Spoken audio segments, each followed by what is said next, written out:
ছেঁড়া ঘুড়ি রঙিন বল এইটুকুই সম্বল, আর ছিল রোদ্দুরে পাওয়া বিকেল বেলা। এখনো স্টেজে যখন গান গাই না, যদি দেখি যে অডিয়েন্স গাইছে সঙ্গে, এটার থেকে ভালো ফিলিং আর হয় না। এটার কারণে এই প্রফেশনটা ঠিক, এটা যে করে গেছি এতগুলো বছর, এটার জন্যই বেঁচে থাকা যায়। আমি বলছি যে খাওয়া শুধু পেট নয়, কিন্তু আসলে হচ্ছে মাইন্ড। ওই যে শীতকালে একটু নলেন গুড় খাবো, এই ভাবনা থেকেই প্রচুর বাঙালি বেঁচে থাকে। বাঙালি যতটা আলসে, সারাদিন ল্যাদ খায়, এটাতে বাঙালি পৃথিবীর মধ্যে যেরকম সবার থেকে এগিয়ে। বাঙালি যেরকম প্রচন্ড পিএনপিসি করতে ভালোবাসে, সেটাতে বাঙালি যেরকম প্রচুর এগিয়ে। আমি সারা পৃথিবীর মিষ্টি খেয়ে বেড়াই, তুমিও খেয়ে বেড়াও। মিষ্টি বাঙালিকে একটা অন্য জায়গা দিয়েছে, সেটা তো সবার থেকে বাঙালি এগিয়ে।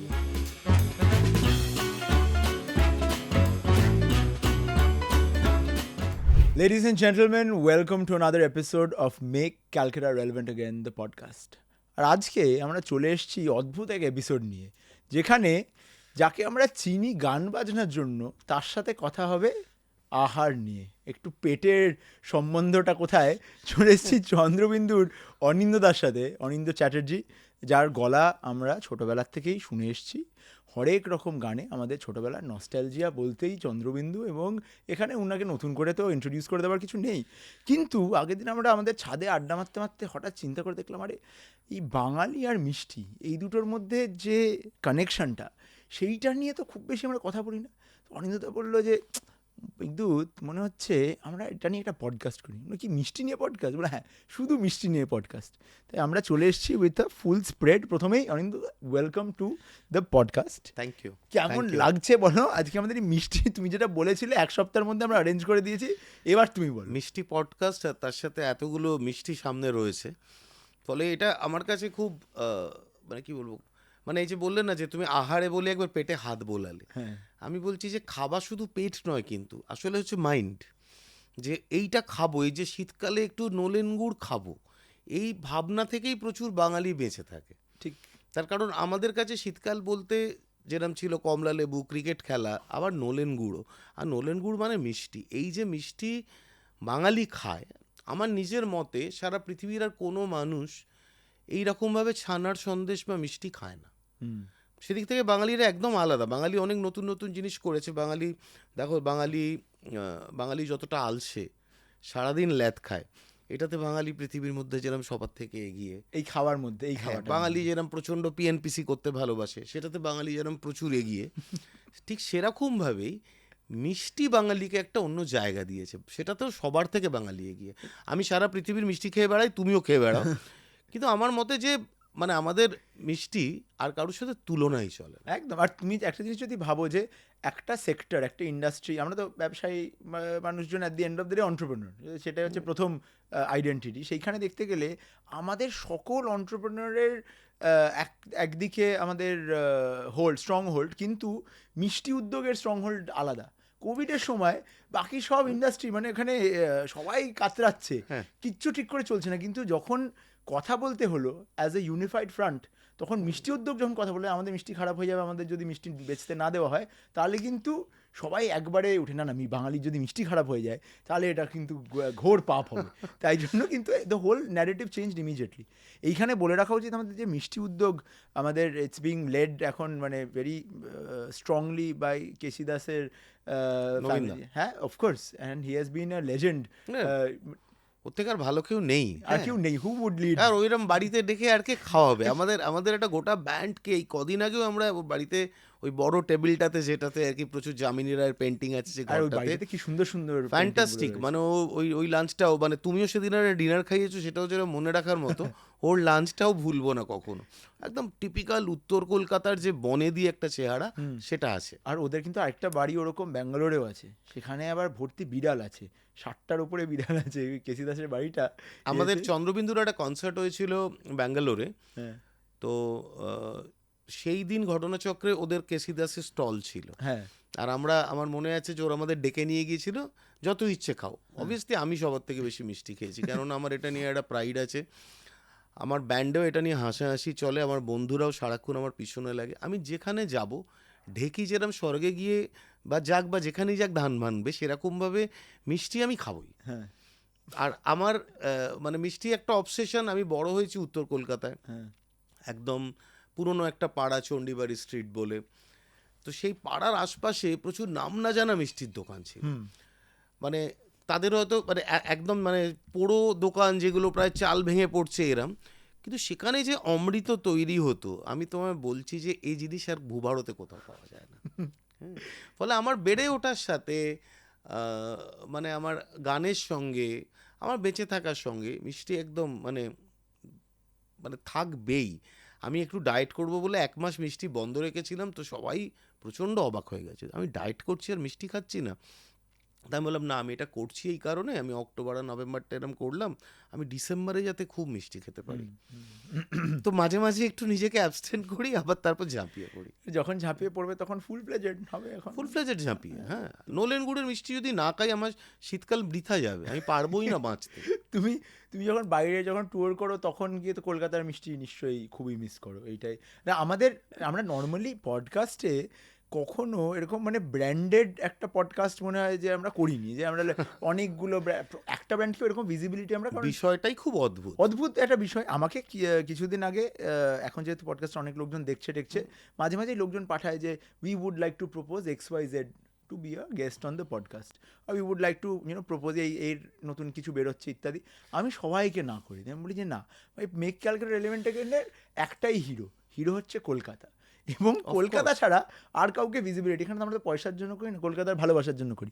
কিন্তু তুমি যখন বললে এই মিষ্টির ব্যাপারটা, আমরা দেখো এইটা একটা কনসেপ্টটা ইউনিক, যে যার গান ছোটোবেলার থেকে শুনে আমরা বড় হয়েছি, তার সাথে মিষ্টি নিয়ে আড্ডা দেবো কলকাতায় বসে, এটা একটা সামথিং। এই শীতের বাজারে এটা সোয়েটার টোয়েটার পরে আমরা বেশ সুন্দর একটা আমেজ কিন্তু দারুণ একটা মিষ্টি টাইম কাটাচ্ছি। মিষ্টি টাইম কাটাচ্ছি। তুমি বললে না বিদেশে যখন যাই কি করে মিষ্টি খাই, বিদেশেও বাংলা মিষ্টি কিন্তু লোকে প্রচুর করে। আমার এক বন্ধু আছে সৌগত, ওর যেরকম ফ্রিজারে তোমার আমার এখান থেকে মিষ্টি নিয়ে যেতে হয়, তো ওর ওই ওই ফ্রিজ করে দেয় তোমার মানে হুইস্কির মতো, বুঝেছো, যে বিভিন্ন বছর থাকে তো, ধরো 12 বছর 16 বছর 18 বছর ওরকম রাখা থাকে, যে এটা হচ্ছে 2020 2020 এরকম একটা ল্যাংচা এসেছিল, রয়ে গেছে ফ্রিজে। হ্যাঁ, 2021 একটা, হ্যাঁ খাওয়া যায়, গরম করলেই খাওয়া যাবে। মানে ওরা কি করবে, ওরা তো আর টাটকা এখান থেকে পাবে না, কিন্তু মিষ্টির প্রতি এতটা ভালোবাসা যে ওইভাবে কিন্তু থরে থরে ফ্রিজ করা এবং শাল দেওয়া আছে। এটা এটা আমার কাছে নতুন একদম, কারণ কি আমি যতদূর জানি, ধরো তুমি একটা দোকানে গেলে একটা মিষ্টি অর্ডার করলে ওরা বলে দেবে 3 দিনের মধ্যে খেতে হবে বা 2 দিনের মধ্যে খেতে হবে। এখানে কোনোদিন কিন্তু বলে না যে if frozen can be consume till 2030। মানে ফ্রোজেন করে রাখো, ঠিকভাবে রাখতে পারো, অবভিয়াসলি তোমার টাটকা মিষ্টির মতো টেস্ট হবে না, ঠিক। কিন্তু তুমি তো একটা চন্দ্রপুলি পাচ্ছ, সেটা একটা বিরাট ব্যাপার, যে তুমি ধরো বসে রয়েছো স্যান ডিয়েগোতে, সেখানে একটা গরম চন্দ্রপুলি তুমি পেলে, নট ব্যাড। হ্যাঁ, স্যান ডিয়েগোতে চন্দ্রপুলি শুনলে কিরকম একটা বাঙালির একটা শরীরে শিহরণ, শরীরে শিহরণ। তো আমরা ডাইরেক্টলি ঢুকে যাবো আজকের এই এপিসোডে। একটু অন্যরকম আমি প্রথমে বলেছি, আমরা মিষ্টি খাবো, আর তারপরে সেই মিষ্টিটা যেটা খাওয়া হচ্ছে সেটা নিয়ে একটা গল্প শুনবো অরিন্দদার থেকে। Can be related to Chandrabindoo, can be related to his own experiences, এবং I think it will be something very funny. আমরাও চেষ্টা করছি অনেস্টলি, এটা কোনোদিন এরকম টাইপের এপিসোড করিও নি, করবো ভাবিও নি, but something innovative, something good comes out of it hopefully. আর কিছু না হোক, it would be a nice experience. যদি তোমাদের খিদে পায় তাহলে নির্দ্বিধায় মিষ্টি অর্ডার করো, খাও, কারণ কি ওয়েদার ভালো, এবং দেখে দেখে তোমাদের একটু তো খিদে পাবে। এটা কি সম্ভব যে ওরা দেখবে আর খিদে পাবে না? এটা নজর দেবেই। ইনফ্যাক্ট তোমাকে আমাকে একটুখানি ঠিক থাকতে হবে, তার কারণ নজর দিয়ে যাতে আমাদের শরীরটা না খারাপ। একবার কালীঘাট চলে, এরপরে কালীঘাটে একটু মায়ের দর্শন দিয়ে আসি, কারণ যদি নজর লাগে তারপরে আবার বাইরে কিছুদিন বেরোনো আছে, ঠিক আছে? So we should be aware. But শুরু করার আগে আমরা এটাও বলে রাখি, আজকে আমাদের এই মিষ্টি জোগাড় করার মধ্যেও কিন্তু একটা ছোট্ট গল্প ছিল। যখন থেকে তুমি বলেছিলে তুমি এই মিষ্টিগুলো আনা হোক, তখন আমাদের টিমের সমৃদ্ধ এরা সবাই মিলে গিয়ে যে না মিষ্টি আমরা সমৃদ্ধ আমাদেরকে সমৃদ্ধ করেছে এতগুলো মিষ্টি দিয়ে, ভালো। এবং ওকে একটা লিস্ট ও কালকে আমার থেকে চেয়েছে যে অরিন্দদা একটু লিস্ট পাঠাও কি কি মিষ্টি। তো আমি যে কটা নাম আমার মনে পড়েছে আমি পাঠিয়েছি, সেগুলো নিয়েও চলে এসেছি। সেটার পিছনে গল্পটা হচ্ছে যে বঙ্গীয় আন্তর্জাতিক বাণিজ্য পরিষদ আমরা শুরু করি, একটা সংগঠন যেখানে সকল বাঙালি ব্যবসায়ীদেরকে একসাথে একত্রিতভাবে এক ছাতার তলায় নিয়ে আসার প্রচেষ্টা হয়, এটা কোভিডের সময়, কারণ কোভিডের সময় অনেক সেই সময় ব্যবসাগুলো বন্ধ হয়ে যাচ্ছিল এবং তারা অনেকে পয়সা দিতে পারছে না তাদের এমপ্লয়ীদের জন্য এটসেট্রা।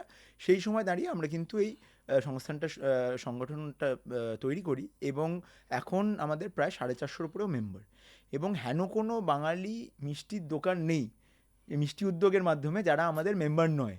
তো এই মিষ্টিগুলো কিন্তু তাদের মালিকরাই পাঠিয়েছে। আজকে বলা হয়েছে যে অনিন্দ্য চ্যাটার্জি চেয়েছে একটা মিষ্টি নিয়ে পডকাস্ট করতে, ফাট করে কিন্তু মিষ্টিগুলো চলে এসছে, কিন্তু মোদকরা সেটা জানে না। সেটা নিয়েও একটা গল্প যে মোদকরা যারা দোকানে বসে আছে তারা জানে না সকালবেলা নাকি লিটারালি ঝামেলা হয়েছে, 2 মিনিট আগে একটা লাস্ট মিষ্টিটা ঢুকেছে কারণ মালিক বলে দিয়েছে যে এই মিষ্টি পাঠিয়ে দে।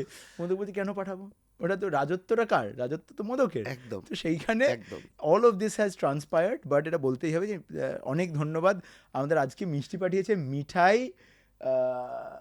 প্রথম মিঠাই যখন বলেছি একটা একটা করে নাম বলি, তারপরে একটা একটা করে আমরা মিষ্টিটা খাই। মিঠাই থেকে আজকে কি এসছে বলো তো? মিঠাই থেকে এসেছে গুড়ের রাবড়ি। আচ্ছা, তো মিঠাই দোকানটার সঙ্গে আমার পরিচিতি কিন্তু অনেকটা পরে, তার কারণ আমি যেহেতু বললাম না উত্তর কলকাতা ঘেঁষা, তো ওই দিকের দোকানগুলো বউবাজার অবধি আমার একটা মানে ঘোরাফেরা ছিল। হ্যাঁ, মিঠাই আমি চিনেছি ইনফ্যাক্ট দক্ষিণ কলকাতায় থাকার পর থেকে, এবং অনেক পুরনো দোকান, এবং এখনো ওরা যেভাবে ওনারা চালান এবং যে পরিমাণ ভিড় ওই দোকানে, সত্যি সেটা ভাবা যায় না আর কি। ক্রস মানে করলেই পার্ক- বোঝা যায় ওখানে মানে সব সময়। যেখানে পার্ক সার্কাস সারাক্ষণ বিরিয়ানির গন্ধে মোমো করছে, এদিকে জমজম, ওদিকে মানে আরসালান, চারিদিকে সেখানেই লোকে ঘুরে বেড়াচ্ছে, সেই জায়গাটাতে দাঁড়িয়ে মিঠাইয়ে যে এরকম একটা মানে বিরাট একটা ঠাসা ভিড়। তো মিঠাইয়ের গুড়ের রাবড়ি আমি কেন বলেছি যে ওদের ওদের গুড়ের রাবড়ি খুব স্পেশাল। গুড়ের রাবড়ি স্পেশাল তার কারণ ওরা কি করে যে ওরা গুড়টাকে খুব একদম বেশি পরিমাণে দিয়ে ঘন করে বেশি ফোটায় না, অর্থাৎ যে ছান মানে ওই যে রাবড়ির মধ্যে যে স্বরগুলো বা যে জায়গাটা, সেটা না মানে আমি বলছি খুব সুন্দর একটা এমন একটা টেম্পারেচারে ওটাকে ফোটায় যাতে সবটা স্বাদ গন্ধটা অক্ষুণ্ণ থাকে, অর্থাৎ গুড়ের গন্ধও থাকে আবার রাবড়ির যে ওই স্বর পাওয়ার একটা আলাদা মজা সেটাও থাকে, ফলে সেদিক থেকে আলাদা। আমি এই মানে দোকানগুলোর কথা বলার আগে একটা কথা বলে নিই যে কেন মিষ্টি খুব ইম্পর্ট্যান্ট আমাদের কাছে, কেন কেন আমি তোমাকে মানে মিষ্টি পডকাস্টটা নিয়ে এত বেশি এক্সাইটেড। তার কারণ বাঙালিরা ছাড়া না, মানে এদিককার মানুষরা ছাড়া ছানাকে যে ডিফারেন্টলি ব্যবহার করা যায় এটা কেউ জানতো না, এবং ছানা আমাদের যে কাটাতে শিখিয়েছে এটা শিখিয়েছে কিন্তু পর্তুগিজরা। আচ্ছা, আজকে তুমি যদি হুগলি জেলা দেখো, মানে হুগলি তো একটা সময়ের এত বড় একটা পোর্ট, সমস্ত বাণিজ্য ওদিক দিয়ে হতো, ওই পথ দিয়েই কিন্তু প্রায় 7টা দেশের মানুষ তারা এসে কিন্তু এখানে কলোনি তৈরি করেছে। ডেনিশ ছিল, ফ্রেঞ্চ ছিল, প্রচুর। পর্তুগিজ ছিল। তো এই পর্তুগিজরা যেটা একটা বড় উপকার আমাদের করে গেছিল, এইভাবে যে ছানা তৈরি হতে পারে এটা আমাদের শিখিয়েছিল। যার জন্য তুমি দেখবে যে কলকাতারও যত বড় বড় দোকান, সেটা কি ভীমনাগ, চিত্তরঞ্জন, নকুড়, এরা সবাই কানেক্টেড টু হুগলি। এদের একটা কমন কর্ড আছে, সেটা হচ্ছে হুগলি। এবং হুগলির নিজেদের যে দোকানগুলো আশপাশে, যেগুলো তুমি চন্দননগর বলো, মানে সেখানে সূর্য মোদক বলো, ফেলু মোদক বলো, এই যে পুরনো মোদক যারা রয়েছেন ওখানে, এমনকি হালফিলের মৃত্যুঞ্জয়, এরা অনবদ্য মিষ্টি বানায়। এবং আমি বলছি আরও ছোট ছোট দোকান, অনেক নাম আমি মনে করতে পারছি না, এগুলো যে বানায় তার কারণ হচ্ছে যে ওদের কাছে না এই ছানা কাটানোর পদ্ধতি এইটা ওরা শিখে গেছিল, এটা কি করে করতে হয়। তুমি পুরনো যদি দেখো বই পড়ো, যেরকম ধরো তুমি হুতম প্যাঁচার নকশা যদি আমরা দেখি, সেখানে কালীপ্রসন্ন সিংহ যখন মানে হুতম প্যাঁচা যখন লিখছেন, তিনি বলছেন কিন্তু যে বিভিন্ন বিয়েবাড়ির বর্ণনা দিচ্ছে বাঙালিদের, সেই বিয়েবাড়িতে কিন্তু যে মিষ্টিটা সার্ভ করা হচ্ছে সেটার নাম হচ্ছে মন্ডা। মন্ডা হচ্ছে, হ্যাঁ মানে মন্ডা হচ্ছে তোমার বেসিক্যালি এটা চিনির ডেলা, মানে দানাদার হচ্ছে মন্ডারই একটা এখনকার নতুনকার একটা ভার্সন। ফলে বাঙালি কিন্তু খেত এটাই, মানে বাঙালি এর বাইরে যে অন্য মিষ্টি খেত এরম না। হুগলির কথাটা আমি আসছি, হুগলি একটু একটু করে নিজেদেরকে উন্নত করেছে। নকুড়চন্দ্র নন্দী মানে যার নামে মানে অ্যাকচুয়ালি দোকানটার নাম হচ্ছে গিরিশচন্দ্র ঘোষ এবং নকুড়চন্দ্র নন্দী। গিরিশচন্দ্র ঘোষ হচ্ছেন শ্বশুর মশাই, নকুড়চন্দ্র নন্দী হচ্ছেন ওনার জামাই। ওনার জামাই কিন্তু উনি একদম পাগল লোক ছিলেন, মানে নকুড়ের পাগলামোর প্রচুর গল্প আছে। তো পাগল ছিলেন কিন্তু জিনিয়াস ছিলেন, কেননা পাগলরা জেনারেলি আমি দেখেছি জিনিয়াস হন সব ফিল্ডেই। হ্যাঁ, ও কিন্তু প্রথম এই যে ছানার সন্দেশে কম মিষ্টি হবে এটা যে একটা একটা মানে একটা ডেলিকেট একটা লেভেল অ্যাচিভ করবে, এইটা নকুর প্রথম শিখিয়েছে। শিমলে পাড়া, ওই যে যেখানে স্বামী বিবেকানন্দ বড় হয়েছেন, হ্যাঁ, তিনিও কিন্তু নকুড়ে মিষ্টি খেয়ে বড় হয়েছেন। তার কারণ ওই ওই যে ছানার কেরামতি, ওটা ওরা কিন্তু শেখালো। এবং অবভিয়াসলি তারপর তো বিভিন্ন তারপরেরটা দোকানে- যাওয়ার আগে একটু খাই। হ্যাঁ, হ্যাঁ, চলো। আমার তো বেশ খিদে পাচ্ছে। তুমি তুমি তো তাহলে- এই বলেই যাচ্ছ মিষ্টি তাহলে- নিয়ে, আমি বলছি যে খাবোটা কখন তাহলে। হ্যাঁ, আমি মিষ্টি নিয়ে কথা বলতে শুরু করলে একটু লোককে বেশি বিরক্ত করি। হ্যাঁ,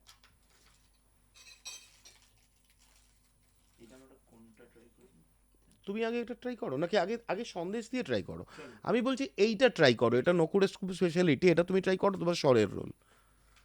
হুম, এটা হচ্ছে মনোহরা। আচ্ছা, এটা তুমি যেটা তুললে এটা হচ্ছে মনোহরা। হ্যাঁ। তো মনোহরা অ্যাকচুয়ালি জনাইয়ের মিষ্টি। হুম, তো মনোহরার ওপরে একটা চিনির আস্তরণ থাকে, নকুড় সেটাকেই করেছে, গুড় দিয়ে বানিয়েছে জিনিসটাকে ওপরটা। হুম, হুম। জনাইয়ের মনোহরা নিয়ে অনেক গল্প আছে, সে জ্ঞান আমি এখন আর দিচ্ছি না। দাও না একটু, দাও। বাও, এটা বিভৎস খেতে। আমি বিভৎস মানে বিভৎস শুনলে খারাপ মনে হয়, বিভৎস নট ইন দ্যাট সেন্স, ভীষণ সুন্দর। এইটা তুমি প্রথম এই মিষ্টিটা কবে খাও? What is your earliest memory associated with this? এই মিষ্টিটা অ্যাকচুয়ালি নকুড়ের মানে আমি বড় হওয়ার পর বানানো মিষ্টি, মানে অনেক নতুন মিষ্টি ওরা তৈরি করতে শুরু করলো গুড়ের, তার মধ্যে এটা একটা। আমি তোমাকে বলবো এই মিষ্টিটার কথা, এটা সাবেক মিষ্টি, এই যে চন্দ্রপুলি গুড়ের। গুড়ের চন্দ্রপুলি নকুড়ের, এটা কিন্তু একটা অনবদ্য সৃষ্টি। তার কারণ ওরা ওই একই রকমভাবে বিভিন্ন ছানা এবং এই খোয়া ক্ষীর সেটাকে খুব সুন্দর করে মেশায়, নারকেলটা মেশায়। তো বাঙালি বাড়িতে বা অন্যান্য দোকানে দেখবে শুধু নারকেল দিয়ে চন্দ্রপুলি করে, চন্দ্রপুরি এখানে খোয়া ক্ষীরটা তোমার মিষ্টিটাকে একটু কমিয়ে দিচ্ছে। কম্পারেটিভলি প্রথম মিষ্টিটার থেকে এটা অনেকটাই কম মিষ্টি। অনেকটা কম মিষ্টি ওই কারণে যে ওটা ক্ষীরের ভাগটা বেশি। তুমিও নাও একটা, পরেরটা তুমি নাও, কারণ আমি যদি প্রত্যেকটা যদি আমি খেতে আচ্ছা, থাকি আমি যেটা খাবো, এই 10,000 ক্যালোরি সেটা একটা লাঞ্চ মানে। আমি নেবো একটা স্বরের রোল। এটা আমার খুবই খুবই পছন্দের মিষ্টি। এটাও তুমি আবার খেয়ে দেখতে পারো। এর পরে দাঁড়া, আমরা একটু অল্টারনেট করে করে খাই, কারণ আমাদের লম্বা ম্যারাথন দিতে হবে মিষ্টি।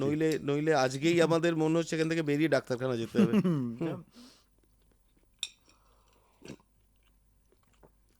গল্প বলো একটা। এই নকুড়চন্দ্র নন্দী, আমি যে বাড়িতে বড় হয়েছি চণ্ডীবাড়ি স্ট্রিট, সেখান থেকে আমার শিমলে পাড়া বা নকুড়ের পাড়া, তার দূরত্ব হচ্ছে হাঁটা পথে 10 মিনিট, আরও কম, জোরে হাঁটলে আরও কম। তো নকুড়ের বাড়িটার পাশ দিয়ে যখন যেতাম, তো দেখতাম যে এখানে সব বিভিন্ন মানুষজন, বিশিষ্ট মানুষজন ওখানে মিষ্টি খান। ওই পাড়ায় ছায়াদেবী থাকতেন, সুচিত্রা সেন আড্ডা দিতে আসতেন, বিখ্যাত সব মানুষজনের আনাগোনা। আমি নকুড় চিনেছি একটু বড় হওয়ার পর, যখন একটু মানে নিজেরা সব কিছু আর কি চিনতে জানতে শিখছি, কলকাতাটাকে জানার চেষ্টা করছি, যে এই কলকাতার মধ্যে থাকে আর একটা কলকাতা। তো ওখানে একজন ছিলেন মেজকর্তা বলে, 3 ভাই। তো যে মেজকর্তা, তিনি সারা বছর সাদা পাজামা, সাদা গেঞ্জি, স্যান্ডো গেঞ্জি পরে, হারাতে অনেক পাথর টাথর পরে বসে থাকতেন। এই ভদ্রলোকেরও মিষ্টি নিয়ে কিছু পাগলামো ছিল, এবং উনি দুরন্ত সব মিষ্টি বানাতেন। উনি আমার লেখালেখি খুব পছন্দ করতেন, গান হয়তো খুব যে শুনতেন এমন না।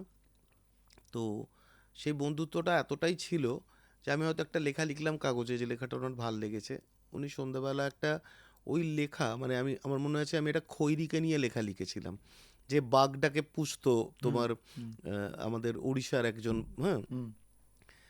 তো উনি খৈরির আকারের একটা সন্দেশ করে আমায় পাঠিয়ে দিলেন। মানে আমি বলছি, ফলে নকুড় তখন মানে আমার কাছে এতটাই কাছের ছিল, ওরা যে কোনো নতুন মিষ্টি তৈরি করলে ওরা আমাকে ডাকতো টেস্ট করার জন্য। ফলে সেদিক থেকে নকুড়ের টেস্টার ছিলাম বলে আমার একটা বিরাট গর্ব আছে। তুমি অন ক্যামেরাও নকুড়ের টেস্টার হিসেবেই তুমি আবার দেখে নিচ্ছ, মানে ঠিকঠাক আছে তো, মানে মিষ্টির টেস্টগুলো যেরকম তখন খেয়েছো। নকুড় এখনো, নকুড়ের ওই কনসিস্টেন্সিটা সবসময় আছে, এবং ওরা সেই কারণেই এতটা জায়গা গেছে। মানে এখনো আমি বলবো যে চিত্তরঞ্জন, নকুড় এবং মানে আমি উত্তর কলকাতার দিকে একটু বেশি ঘেঁষে বলছি, ভীমনা এবং চিত্তরঞ্জন, এদের এখনো যা কারিগর আছে না, এই কারিগররাই কিন্তু মিষ্টি শিল্পটা বাঁচিয়ে রেখেছে। মিষ্টি বাঁচিয়ে রাখতে গেলে দেখো এরা আর্টিস্ট মূলত, তো তোমাকে এদেরকে মানে এদের ছেলেমেয়েরা আস্তে আস্তে কি করছে যে ম্যানেজমেন্ট পড়ছে, অন্যদিকে চলে যাচ্ছে, মানে তারা তারা ভাবছে তারা মিষ্টি মিষ্টি বানানোর মধ্যে ফিরে না, আসছে না, মিষ্টির হয়তো। ব্যবসাটা তাদের মনে হচ্ছে হয়তো একটু কোথাও ইনফিরিয়ার, হ্যাঁ, মানে একটু একটু ট্র্যাডিশনাল। একটু হোয়াইট কলার জব করবো, মানে হ্যাঁ, যেরকম হয় আর কি।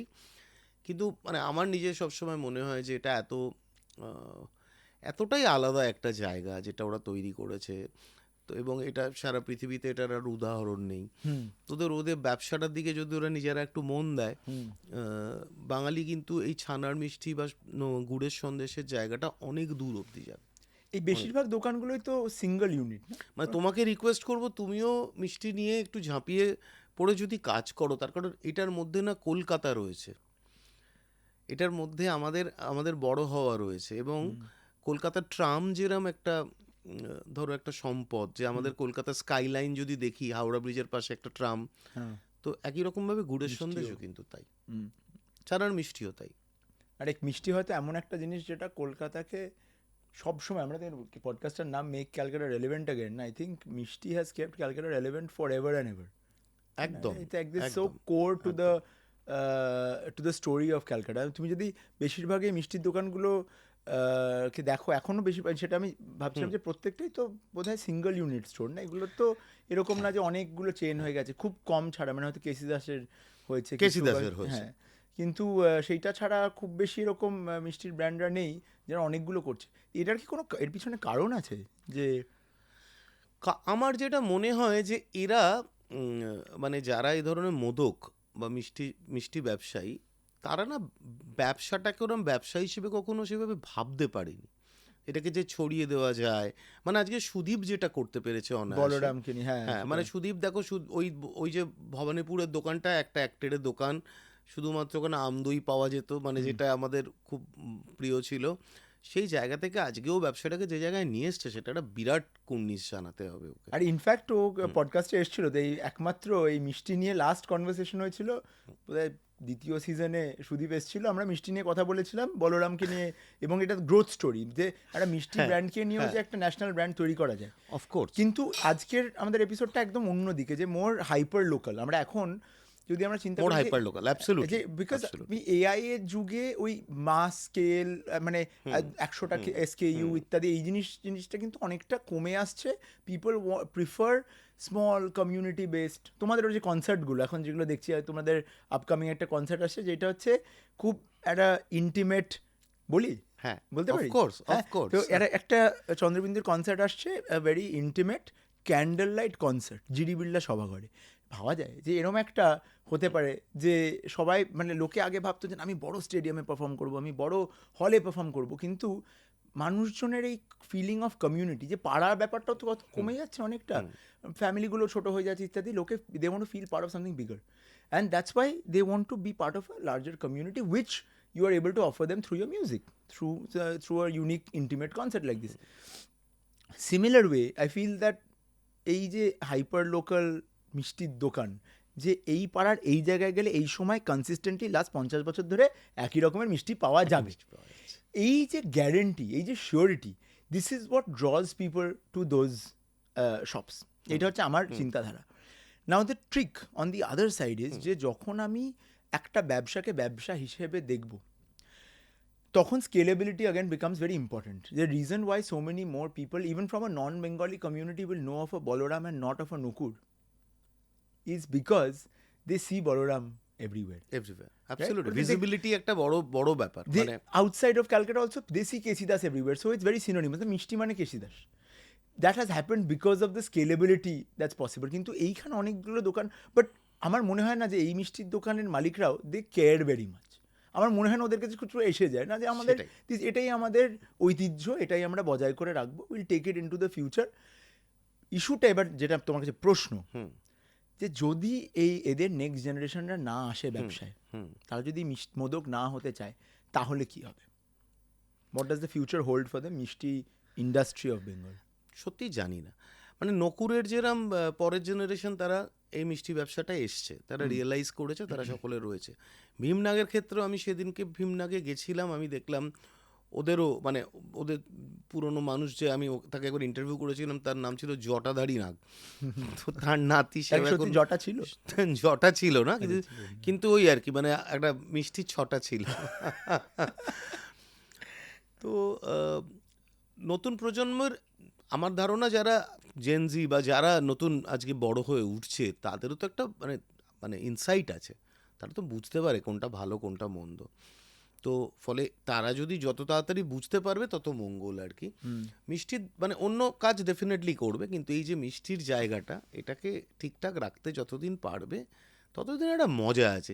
এই যে ঘটি বাঙালির লড়াই, নতুন গুড়ের সন্দেশ, মোহনবাগান ইস্টবেঙ্গল, এইগুলো একটু বাঙালির যদি না থেকে যায়, আমি বলছি এইগুলো খুব নিজস্ব আমাদের জিনিস।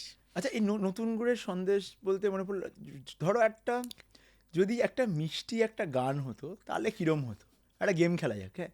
নতুন গুড়ের সন্দেশ বললে what is the emotion that is evoked in you, but you can't answer this in the form of a sentence. তোমার একটা গান, চন্দ্রবিন্দু একটা গান দিয়ে এটা কি আমি গাইতে পারি যদি তুমি বাজাও, তুমি গিটারটা, হ্যাঁ শিওর? তুমি ভালো গিটার বাজাও। আমি তোমার তো দেখেছি প্রচুর, না তোমাকে আর পলিনকে দেখেছি কি সুন্দর তোমরা গান গাইছো আমাদের। তোমাদের গান তো আমাদের সব থেকে প্রিয়, কিন্তু জানো এই ব্যাপারটা আমরা ভিনদেশি তারা থেকে শুরু করে আচ্ছা ভিনদেশি তারার থেকে শুরু করে বললাম তোমার তুমি অলরেডি একটা হিন্ট দিয়ে দিয়েছো। হিন্টটা কি দিয়ে দিলাম? হ্যাঁ, এইটা হিন্টটা দিয়ে আমরা, কারণ না পলিনার আমি খুব গাইতে ভালোবাসি। তোমার তাই নতুন গুড়ের আর সন্দেশ দেখো নতুন গুড়ের সন্দেশও তো সারা বছর পাওয়া যায় না, ঠিক। ফলে একটা লঙ্গিং তৈরি হয় যে হ্যাঁ। সারা বছর ধরে ওই কখন শীতকাল আসবে, কবে কবে শিশির পড়বে, কবে মাছ দিয়ে গুড় তৈরি হবে, তারপর এসব তৈরি হবে। ফলে আজকে নতুন গুড়ের সন্দেশের জন্য ভিনদেশি তারা একটু হোক। তাহলে ভিনদেশি তারা ফর নতুন গুড়ের সন্দেশ আমরা আমার ভিনদেশি তারা একা রাতেরই আকাশে, তুমি বাজালে এক তারা আমার চিলে কোঠার পাশে, ঠিক সন্ধে নামার মুখে তোমার নাম ধরে কেউ ডাকে, মুখ লুকিয়ে কার বুকে তোমার গল্প বলো কাকে, আমার রাত জাগা তারা, রাত জাগা তারা তোমার অন্য পাড়ায় বাড়ি, আমার ভয় পাওয়া চেহারা, আমি আদতে আনাড়ি,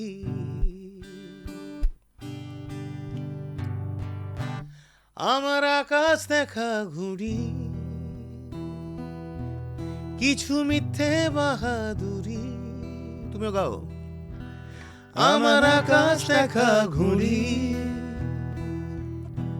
কিছু মিথ্যে বাহাদুরি, আমার চোখ বেঁধে দাও আলো, দাও শান্ত শীতল পাটি, তুমি মায়ের মতোই ভালো,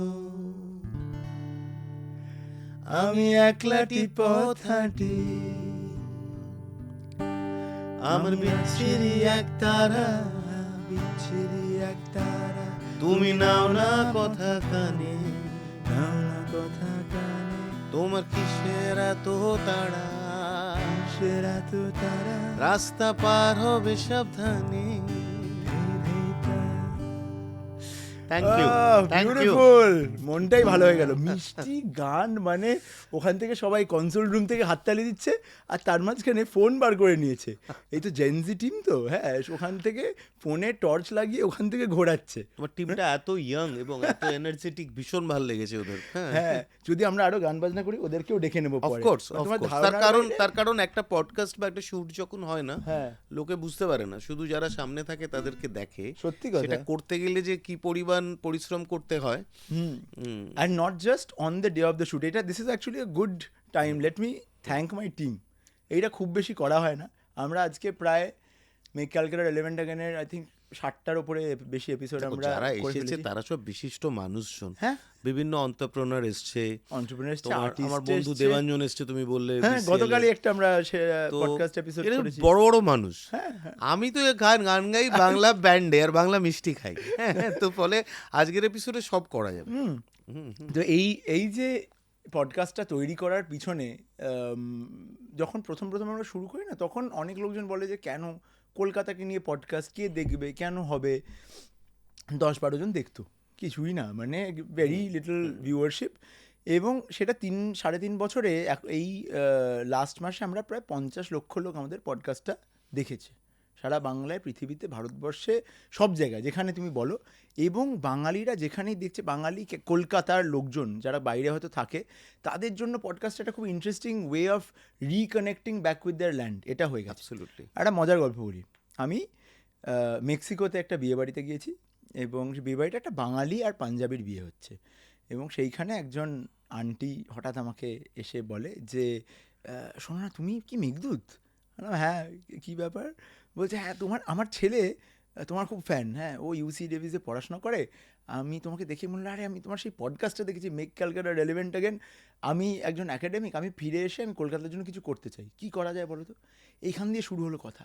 সেই দিন সন্ধ্যেবেলা, তুমি বিশ্বাস করবে না, 5 জন লোক আমাকে সে সুদূর মেক্সিকোতে, কোনোদিন আমার জীবনে ভাবতে পারিনি, 5 জন লোক আমাকে এসে বলেছে, মেঘদূত, আমি তোমার পডকাস্টটা দেখেছি, তুমি যে কলকাতার জন্য কথা বলছো, you become a spokesperson for the city, এইটাতে আমার খুব ভালো লাগে।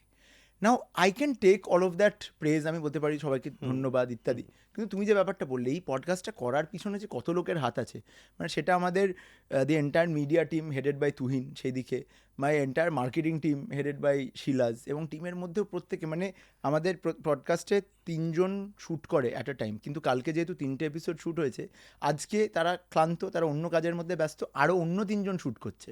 তার মধ্যে সাউন্ড ইঞ্জিনিয়ার 2 জন, তার মধ্যে ব্যাকএন্ডে একজন, যে তোমার সাথে মানে শোয়ের আগের থেকে শোয়ের পরে লজিস্টিক্স কোঅর্ডিনেট করছে, তিতাস, তারপরে সমৃদ্ধ আমাদের মিষ্টি নিয়ে এসে দিয়েছে, আর তারপরে টিম যারা এডিট করছে, সেখানে তোমার ছোট ছোট করে রিল এডিট করা আলাদা ব্যাপার, সেগুলোকে বড় রিল এডিট, মানে বড় এন্টায়ার ভিডিও এডিট করা আলাদা ব্যাপার, মোশন গ্রাফিক্স আলাদা ব্যাপার, যে টেক্সটিং হচ্ছে আলাদা ব্যাপার। তুমি ভাবো, একটা টিম এরকম একটা জিনিস করতে গেলে তারা, লোকে ভাবছে মেঘদূত কত বড় কাজ করছে, কিন্তু এই যে এই 20-25 জনের প্রায় টিম, যারা প্রতিনিয়তভাবে কাজ করছে আগে পরে, তাদেরকে কেউ দেখতে পাচ্ছে না। So on behalf of us sitting here, on behalf of every single guest who has come to the podcast, a huge thanks to the Blooper House and Make Calcutta Relevant Again teams. তোদের ছাড়া এই জিনিসটা তো কোনোদিন হতো না, আমি কিছুই করি না তোদের ছাড়া, সম্ভবই নয়। But I'm so proud that we've been able to build a team of such young people who love what they do. এই কাজটা হয় কিন্তু ওরা এত কাজটাকে ভালোবাসে বলে, ওরা কলকাতাকে এত ভালোবাসে বলেই কিন্তু আমরা আজকে এইখানে বসে এই যে কাজটা করছি, এটা এতজন মানুষের কাছে ওদের জন্য একটা খুব বড় দারুণ করে, বড় করে একটা হাততালি। আর আমি বহুদিন আগে একটা গান লিখেছিলাম, কোনো একটা, আমি চ্যানেলটার নাম বলছি স্টার জলসার জন্য লিখেছিলাম, চলো পাল্টাই বলে একটা। হ্যাঁ, হ্যাঁ। তো খুব ইম্পর্টেন্ট একটা টাইমে লেখা গান।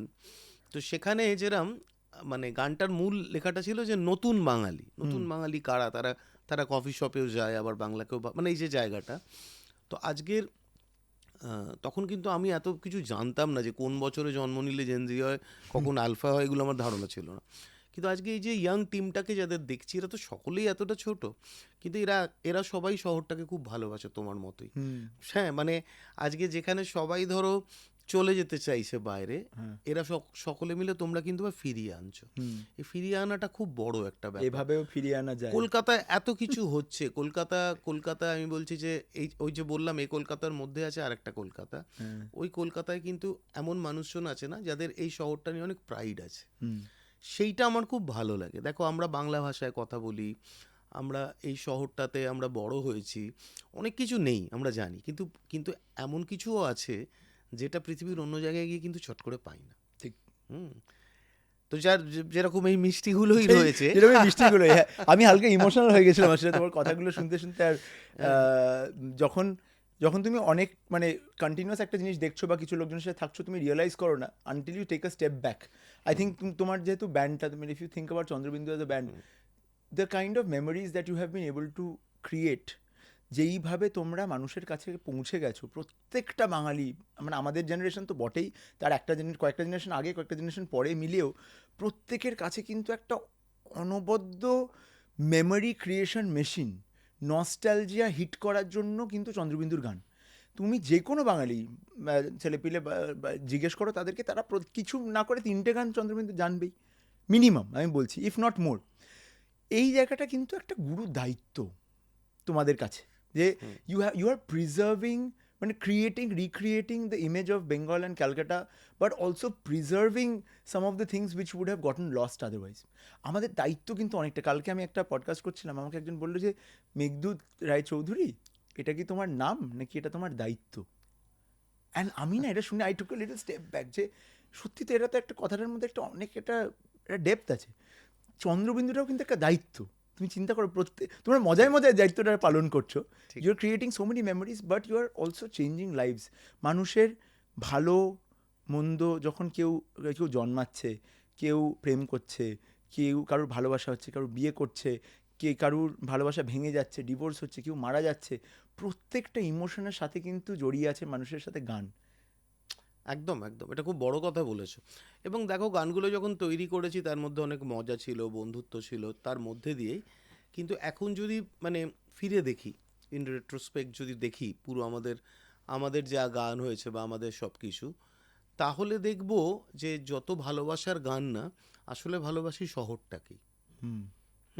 যে সুমনদা যেরকম লিখেছিলেন যে এই শহর জানে আমার প্রথম সব কিছু, তো সেরকমভাবেই না আমাদের গানগুলোতেও কিন্তু সব কিছু ছাড়িয়ে যেটা আছে, এই সময়টা আছে, আমাদের বড় হওয়ার সময়টা, এই শহরটা আছে। এবং সেটা এত পেরোকিয়েল, মানে আমি বলছি যে সেটাকে ট্রান্সলেট করা যায় না। মানে সেটা আমি দেখেছি অনেক সময় লোকে করতে গিয়েছে কিন্তু পারেনি। তার কারণ হচ্ছে যে কলকাতাকে ওরমভাবে ট্রান্সলেট করা যায় নাকি? কলকাতা নিজেই একটা এমন আশ্চর্য স্লেট, যার মধ্যে এই সব কিছু, যে কথাগুলো তুমি নস্টালজিয়া বলছো, বড় হওয়া বলছো, সব মিশে মিলে রয়েছে। মানে আমাদের বেড়ে ওঠাটার মধ্যে তো অনেক না পারাও থাকে, সেই না পারাটাও কিন্তু বেঁচে থাকা, তাই না? মানে অফকোর্স, মানে সেটাকেও অ্যাকসেপ্ট করে জীবনে এগোতে হবে। একদম। আরেকটা মিষ্টি হোক তাহলে। একটা মিষ্টি তুমি এবার বলো, নেক্সট আমরা কোনটায়? ভীমনাগে যাই। চলো ভীমনাগে যাই। ভীমনাগ দোকানটা স্পেশালিটি হচ্ছে, এবার আবার তোমাকে একটুখানি জ্ঞান দিই, যে ভীমনাগের কিন্তু মানে মিষ্টি খেতেন, দাঁড়াও আমি এটা হাতেই তুলছি, এটাকে হচ্ছে গুড় বরফি। গুড় বরফি। আর ওটা, আচ্ছা ওটা হচ্ছে না, ওটা হচ্ছে মনোরঞ্জন। ওটা অসম্ভব সুন্দর। হ্যাঁ হ্যাঁ হ্যাঁ হ্যাঁ, অসম্ভব সুন্দর। চলো হাতে করেই হবে। হ্যাঁ হ্যাঁ হ্যাঁ, হাতে করে না হলে ব্যাপারটা জমছে না। আমি বোধহয় জীবনের প্রথমবার একটা প্লেটের মধ্যে চামচ দিয়ে মিষ্টি খাবার প্রচেষ্টা করলাম, ফেল। আমরা আগে মিষ্টি খেতাম কীভাবে, রাত্রিরে দোকানের সামনে চলে যেতাম, এটা একটা দিন, ওটা দুটো দিন, এটা 3টে দিন, এইভাবে খেতাম। লোকটারও লাস্টে গুলিয়ে যেত, সে হতবুদ্ধি হয়ে বসে থাকতো, আমরা আবার তাকে হিসেবটা বুঝিয়ে, অঙ্ক বুঝিয়ে দাম দিয়ে ফেরত আসতাম। ভীমনাগের কথা বলো, ভীমনাগ এই দোকানটার সাথে তোমার কীরকম? ভীমনাগ তো বউবাজারের দোকান, মানে আমার বাবার মামার বাড়ির দিকের দোকান, তো ওখান থেকে সব মিষ্টি আসতো। ভীমনাগেরও মানে আমি বলছি, যারা মিষ্টান্ন ব্যবসায়ী, অসম্ভব ভালো সন্দেশ, মানে এই কোয়ালিটি সন্দেশ সত্যি সত্যি আর তৈরি হয় না। স্যার আশুতোষ, মানে আমাদের যাকে বাংলার বাঘ বলা হতো, তিনি বাঘ হতে পারেন কিন্তু খেতেন ভীমনাগের সন্দেশ। প্রত্যেক দিন ফেরার সময় গাড়িটা তার ওখানে দাঁড় করানো থাকতো, ওখান থেকে বিকেলবেলা তিনি সন্দেশটি কিনে বাড়ি ফিরতেন। ফলে বাঙালি কালচারের সঙ্গে ভীমনাগের মিষ্টি এখনও ওতপ্রোতভাবে জড়িয়ে। দোকানটা এখনও একই রয়েছে। যদি দোকানটায় কখনো যাও, নিশ্চয়ই গেছো, কি তোমাদের ব্যস্ততার মধ্যে যদি ফুরসত পাও, তাহলে তুমি দেখবে ওখানে একটা ঘড়ি আছে, একটা পুরনো দিনের ঘড়ি। কোম্পানিটার নাম হচ্ছে সম্ভবত কুক অ্যান্ড কিলবি। আচ্ছা, একটা হ্যাঁ ব্রিটিশ কোম্পানি। তাদেরকে দিয়ে ওরা একটা বাংলা ঘড়ি করিয়ে এনেছিল, মানে অক্ষরগুলো বাংলা, অক্ষরগুলো সব বাংলা, 1 2 3 4 লেখা। তো মানে ভীমনাগ এখন আমার ওই দোকানটার মধ্যে দাঁড়ালে, ওই যে পাথরের মেঝে, ওই পুরনো ঘড়িটা, শোকেসটা একটু বদল ঘটেছে, কিন্তু ওই পাড়াটা, বউবাজার থেকে ছানাপট্টির গন্ধ, মানে ওই যে ওই গন্ধটা আস্তে আস্তে উঠে আসছে। ওটা মনে হয় একটা পুরনো কলকাতা, একটা মানে টাইম মেশিন করে অন্য জায়গায় চলে গেছি। আর আমি প্রেফার করি না মিষ্টি আনিয়ে খাওয়ার থেকে, আমি গিয়ে খেতে পছন্দ করি।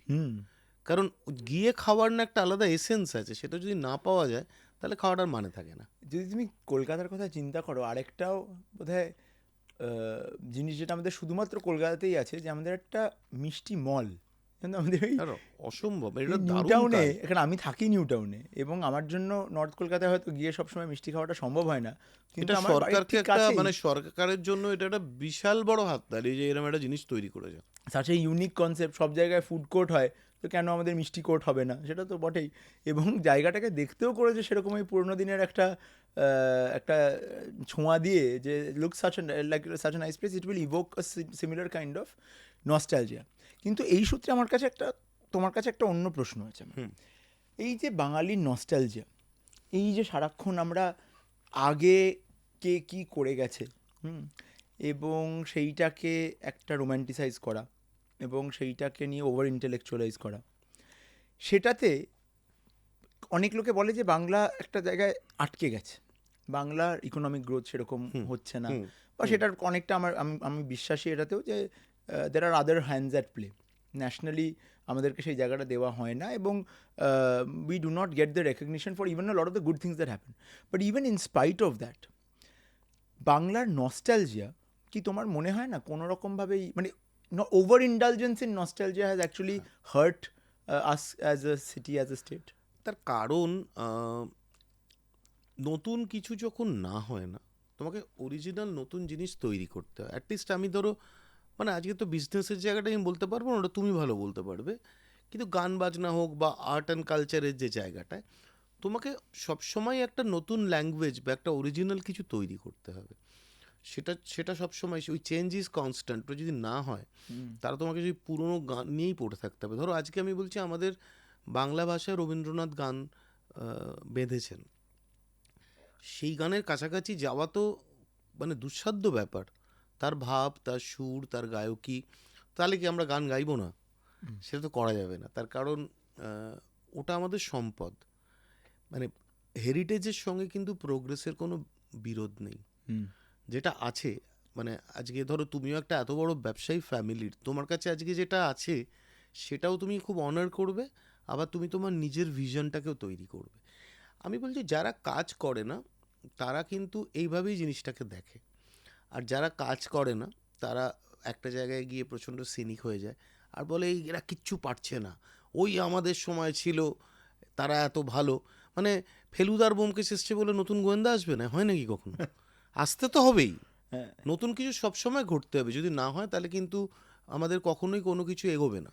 এখানে একটা মানে অবশ্যই বলা দরকার যে অলসো অ্যাজ ইন্ডিভিজুয়ালস তোমরা এত নতুন আর্টিস্টদেরকে প্রমোট করেছো, এত নতুন, তুমি as even as a film director, আমার বন্ধু, আমার মানে ঘনিষ্ঠ বন্ধু আদিত্যর প্রথম ছবিটা তুমি তৈরি করেছিলে। ও brilliant actor, brilliant actor, brilliant ও অ্যাক্টর, খুব ভালো লেখেও, ও খুব ভালো। আমি আমরা একসাথে নাটক করতাম, বুস্কা ও আমার ভীষণ ভীষণ পছন্দের পছন্দের একটা মানুষ। হ্যাঁ, আমরা ভবিষ্যতে আরো একসাথে কাজ করব, মানে অফকোর্স আমরাও সবাই একসাথে কাজ করবো। দ্যাটস দ্য বিউটি, যে কোলাবোরেট করব, নতুন জিনিস তৈরি করব, নতুনদেরকে জায়গা দেব।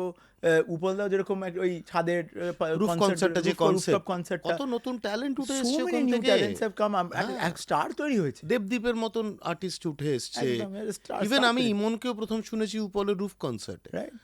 তো সেদিক থেকে দেখতে গেলে না, আমি বলছি যে এইটা খুব ইন্টারেস্টিং যে এই কোল্যাব তোমায় করতে হবে। তোমাকে মানে যারা যারা গুড পিপল না, তোমার মনে হবে যে লাইক মাইন্ডেড এবং তাদের সাথে একসাথে কাজটা করতে হবে। প্রত্যেকের নিজস্ব কিছু স্ট্রেংথ থাকে। আজকে বুস্কার সাথে আমি যখন বসি, ও আমাকে 4টে গেম বা 4টে নতুন ফিল্মের যে জিনিসটা বলে আমি সেটা জানি না।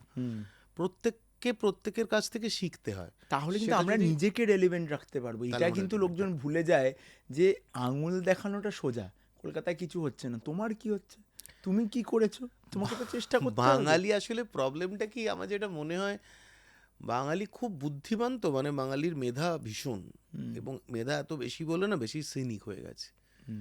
তো মানে বাঙালি যতটা মেধা ততটা গায়ে গতরে খাটে না, তো ফলে আর বাংলার বাইরে ফেলে দাও ঠিক খাটে। হ্যাঁ, ওটার তুমি একটা দেখবে খাটনিটা কিন্তু অন্য রকমের। ওটা দেখো তুমি বিদেশে আজকে সব বড় বড় জায়গাগুলো সব বাঙালিরা বসে আছে, কিন্তু দিব্যি তারা কাজ করছে, দারুণ করছে। ঠিক। তো আমাদের এখানেও ডেফিনেটলি করবে। আমার নতুন জেনারেশন, তাদের উপর অবিশ্বাস্য একটা ভরসা আছে যে তার কারণ তারা না অত মানে তাদের অত ইনহিবিশন নেই কোনো কিছু নিয়ে। আমার দাদু কবে বাঘ মেরেছিলেন, হ্যাঁ সেই নিয়ে আমি বিরাট গোপ পাকিয়ে বসে আছি, এরমটা নয়। ঠিক। ফলে তারা তাদের মতন করে একটা শহর তৈরি করবে, যে শহরটায় বাঁচতে ভাল লাগবে, যে শহরটা নিয়ে আমরা গর্ব করতে পারবো। আবার একই সঙ্গে যে শহরটা মোবাইল, সারাক্ষণ মনে হচ্ছে কিছু একটা ঘটছে, হ্যাপেনিং।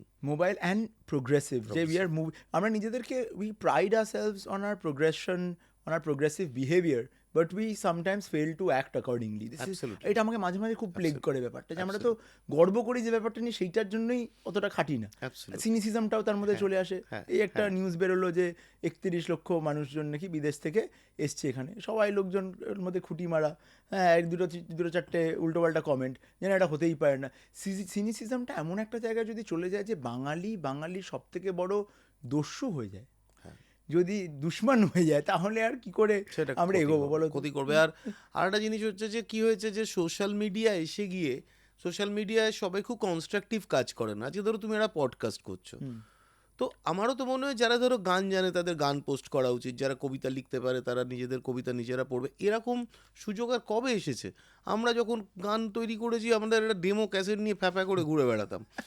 তো আজকে তো সুযোগ এসছে, আজকে তুমি ইউটিউব প্ল্যাটফর্মটাকে তো ইউজ করতে পারো। তুমি ইনস্টাগ্রামে 4টে গান, তুমি যদি ভালো কিছু করো তোমাকে লোকে কিন্তু সঙ্গে সঙ্গে অ্যাকসেপ্ট করবে। তার উদাহরণও আছে প্রচুর। তো মানে আমি বলছি যে আরেকটু সোশ্যাল মিডিয়াতে যারা সারাদিন সকাল থেকে মানে বিভিন্ন রকম সমালোচনা লিখতে বসেন, তারা আরেকটুখানি ক্রিয়েটিভ কাজের মধ্যে তারা নিজেরা ঢুকুক। সমালোচনা হবে না তা না, সমালোচনা খুব ইম্পর্টেন্ট একটা জিনিস। সেটা হলে মানে সব কিছু মানে আমি বলছি যে সেটাও মানুষকে ঠিক থাকতে সাহায্য করে, বাট সেটা যেন এমন না হয়ে যায় যে সে সম্পূর্ণ সে আর্টিস্টকে এমন সমালোচনা করলো সে আর জীবনে গানই গাইতে পারলো না বা সিনেমা করতে পারলো না। সেটাও ঠিক নয়, ঠিক সেটা ঠিক নয়। এই আড্ডা, কথাবার্তা, ইমোশন, সমালোচনা সবের মধ্যে দিয়ে আমরা কিন্তু আমাদের শেষ মিষ্টির প্যাকেটটার কাছাকাছি চলে এসেছি। চিত্তরঞ্জনের থেকে আমাদের কাছে 2 প্যাকেট এসছে, কোনটা খাবো বলে দিই তো? আমি তো আচ্ছা, দুটো যে প্যাকেট আমি জাস্ট একটু বলে দিই। হ্যাঁ, সেটা হচ্ছে সিন্স 1907, 100 বছরেরও পুরনো দোকান কিন্তু চিত্তরঞ্জন, পুরনো দোকান। আর খুব খুব মানে এখন দোকান চালায় সুমিত। ওকে তুমি যদি 7:30টার সময় যাও গিয়ে দেখবে দোকান বন্ধ হয়ে গেছে। হ্যাঁ, ওরা ওরা ওরা একটা রাবড়ি বানায়, সেটা অবিশ্বাস্য, কিন্তু সেটা আমি জানতামই পাওয়া যাবে না, আনতে বলিনি। তার কারণ ওরা ওইটুকু বানাবে, তখনই বিক্রি করে বন্ধ করে দেবে। ওদের কাছে কোয়ালিটিটা এরকম একটা বড় ব্যাপার, ইনভেন্টরি বলে কোনো ব্যাপার নেই, যা হবে সঙ্গে সঙ্গে, কোনো কিছু ব্যাপার নেই। যা হবে তুমি পেলে না টু ব্যাড, ইওর প্রবলেম। ওরা একটা জিনিস ইনভেন্ট করেছে, ইনফ্যাক্ট মানে আমি ইনভেন্ট করেছেই বলবো। তার কারণ হচ্ছে যে ওরা এই মিষ্টিটা আমি আনতে বলেছি, এটার সাথে গুড়ের সম্পর্ক নেই, কিন্তু নাকি এটা গুড় দিয়েছে কিনা আমি শিওর নই, আমি খাইনি বলে। হ্যাঁ হ্যাঁ হ্যাঁ হ্যাঁ, এইটা তুমি এইটা অরিজিনাল, এটা একটু ট্রাই করো। এই মিষ্টিটার একটা খুব সুন্দর নাম আছে। এই মিষ্টিটার নাম হচ্ছে মধুপর্ক। আচ্ছা, মধুপর্ক এই শব্দটা তুমি পাবে শরদিন্দুর লেখায়। আচ্ছা, পুরোনো দিনের একটা নাম।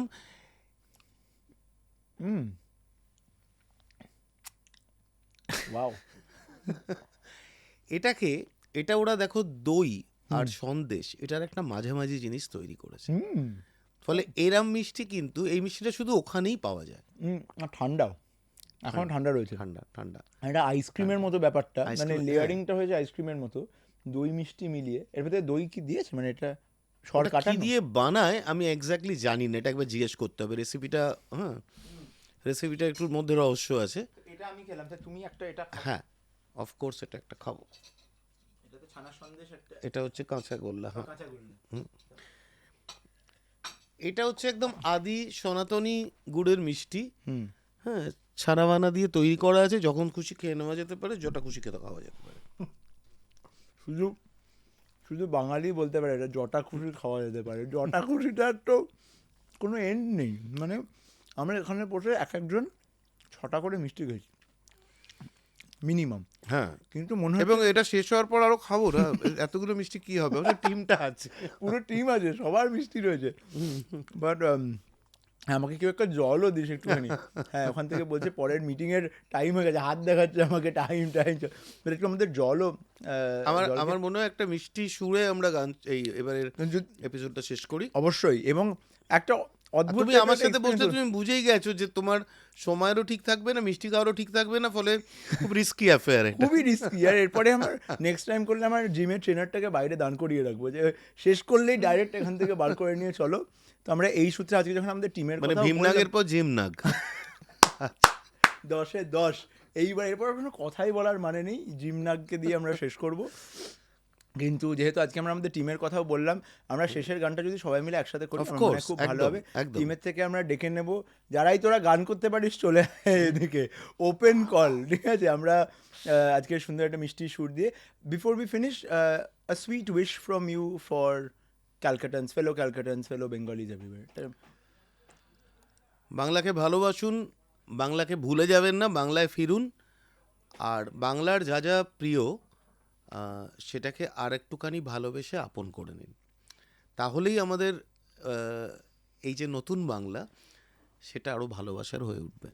দারুণ, লেটস গো। চলে আয় তাহলে, কে কে আসছে আমাদের টিম থেকে?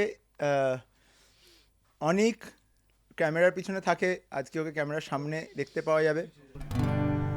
তো অদ্ভুতভাবে আমাদের পুরো টিম এখানে যোগদান করেছে আমাদের সেটে, যেটা সবাইকে দেখা যায়।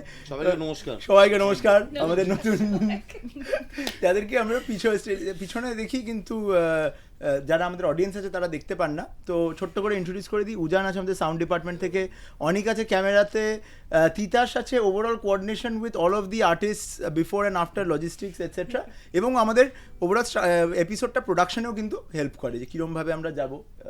আর অঙ্কিত আছে এডিটে, এবং প্রত্যেকেই খুবই ট্যালেন্টেড, গান ফান গায়, এবং আমাদের মাঝে মাঝেই এই 9 মাসে 6 মাসে একটা করে ছোটো করে ভিডিও আমরা করে দিই, ঠিক আছে? তো আজকে ওরা ঢোকার আগেই মনে হয় ভেবেছিল যে অনিন্দা আসবে, একটা যদি গান মোটামুটি আই এম 100% শিওর, মিথ্যে কথা বলবি না, সবাই ভেবেছিলি। We don't claim to lie as well, আমরা ভেবেইছিলাম। আমি জানতাম না ইভেন্ট। ও হ্যাঁ হ্যাঁ, সেটাই, হ্যাঁ অনেক, তুই আর ঢপটা দিস। এখনো স্টেজে যখন গান গাই না, যদি দেখি যে অডিয়েন্স গাইছে সঙ্গে, এইটার থেকে ভালো ফিলিং আর হয় না। তাহলে মানে মনে হয় যে এই কাজ, এইটা যে হচ্ছে না, এটার কারণে এই প্রফেশনটা ঠিক, এটা যে করে গেছি এতগুলো বছর, এটার জন্যই বেঁচে থাকা গ্রেট। যায়। তাহলে এই মিষ্টি মুখটা দিয়ে আমরা আজকের এপিসোডটা শেষ পাত্র দিয়ে শেষ করবো। কি গাইবো আজকে আমরা?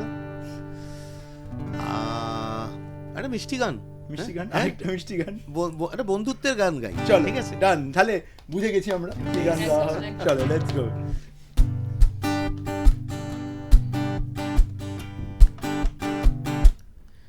ছেঁড়া ঘুড়ি রঙিন বল, এইটুকুই সম্বল, আর ছিল রোদ্দুরে পাওয়া বিকেল বেলা, মাঝে পোকা রাত্রি দিন, অ্যাস্টেরিক্স টিনটিন, এলোমেলো কথা উড়ে যেত হাসির ঠেলা, সে হাসি ছুটে যেত গধূলি মিছিলে, সবার লক্ষ্যেতে তুমিও কি ছিলে, সে হাসি ছুটে যেত গধূলি মিছিলে, সবার লক্ষ্যেতে তুমিও কি ছিলে, হাওয়ায় হাওয়ায়, হাওয়ায় হাওয়ায়, বন্ধু তোমায় গান শোনাবো বিকেল বেলায়, বন্ধু তোমায় গান শোনাবো বিকেল বেলায়, আর একবার যদি তোমাদের দলে নাও খেলায়, বন্ধু তোমায় গান শোনাবো বিকেল বেলায়, লাস্ট টাইম, বন্ধু তোমায় গান শোনাবো বিকেল বেলায়। Thank you. চলো, ডান, শেষ। Make Calcutta relevant again.